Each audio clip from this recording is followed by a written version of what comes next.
And TRT World's senior business producer Mobin Nasir joins me now for more on this. Mobin, tell us more about what sparked this face-off between Washington and Beijing in the first place. Oscar, the trade imbalance between the two countries lies at the core of this conflict. Last year, the US deficit with China reached a record $323 billion.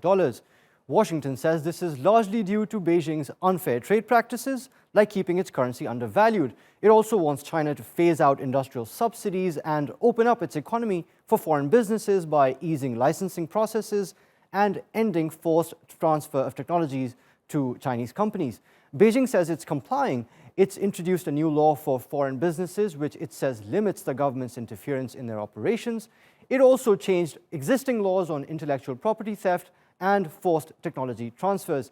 But US officials say the new laws are intentionally vague and that there are no guarantees they will be implemented effectively.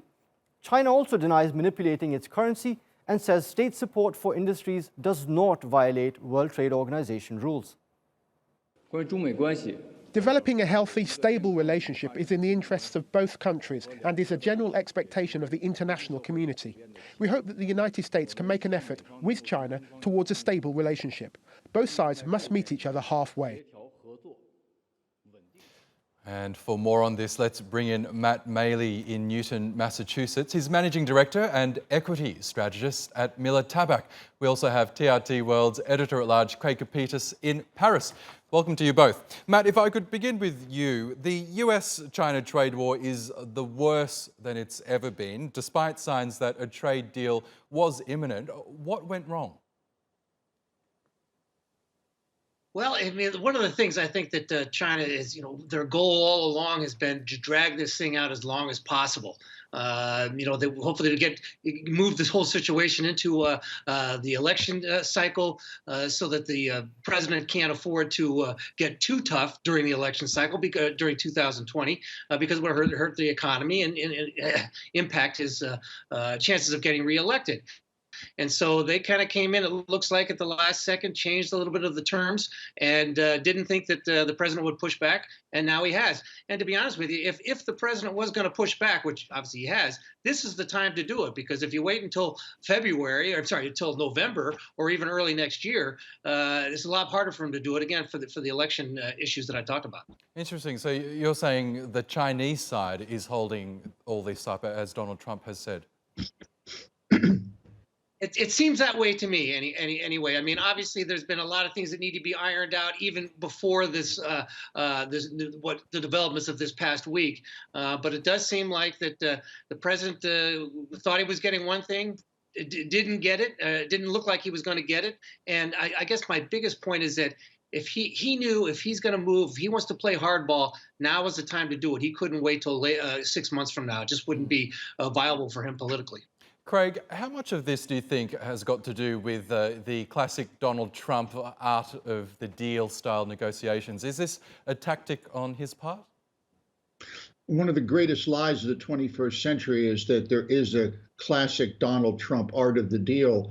As his ghostwriter, Tony Schwartz, 2 days ago said, he hoped the publisher reclassified the book as fiction because it's not true. Trump is not a deal maker. Everyone needs to understand that. And for a reference point here, Trump had the opportunity from day one of his administration, to create a deal. That deal would have been to bring together, for example, Canada, the EU, Japan, Vietnam, India, Pakistan, and a lot of Africa, not to mention Australia, into a coalition to go after China's predatory trade practices and as a buttress against the One Belt, One Road plan. He could have created a coalition. Why? Because all of those nations also have many serious gripes with the Chinese. Had Trump been a tactician or a deal maker, he would have taken a page out of President George H.W. Bush's playbook when in 1991 he put together a 35-nation coalition to launch Operation Desert Storm against Saddam Hussein, and was, of course, victorious. Look, there are geostrategic and geoeconomic questions involved here. This is no longer just an economic question. as we asked yesterday, does trade with China enhance Western security? And the calculus of it is no longer dollars and cents. And that cow has left the barn.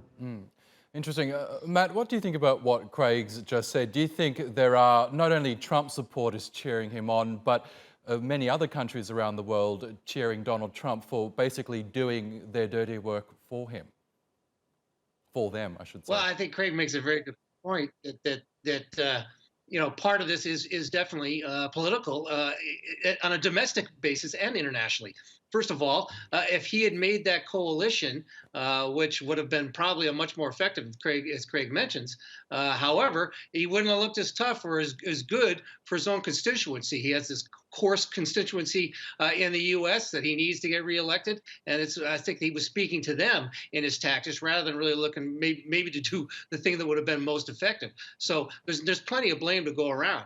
To answer your question about doing the dirty work for others, they certainly are thankful that the President Trump is willing to do this, because I think whether you look at around the world or on both sides of the political spectrum within the U.S., we all agree that Chinese was engaged in unfair practices, and it needs to be changed. The way he's gone about it, that doesn't look like it's been the best way of doing it. But the fact of the matter is, we are where we are right now, and right now he's pushing back, and it does create turmoil in the marketplace. So, Craig, Donald Trump has slightly changed his tune now. He now says there's really no rush in terms of reaching a trade deal with China, despite putting the pressure on in the months leading up to it. What do you think Beijing needs to do to make Donald Trump happy now? Well, Beijing's not going to do anything to make Donald Trump happy. Mobin made compiled a very fine list of what needs to happen: undervalued currency, subsidies, intellectual property theft, and forced technology sharing. The Chinese are not going to go along with that. And even if they do, there is a difference between making a promise on a piece of paper and changing your law, Chinese law, to enforce it. Will it be enforceable?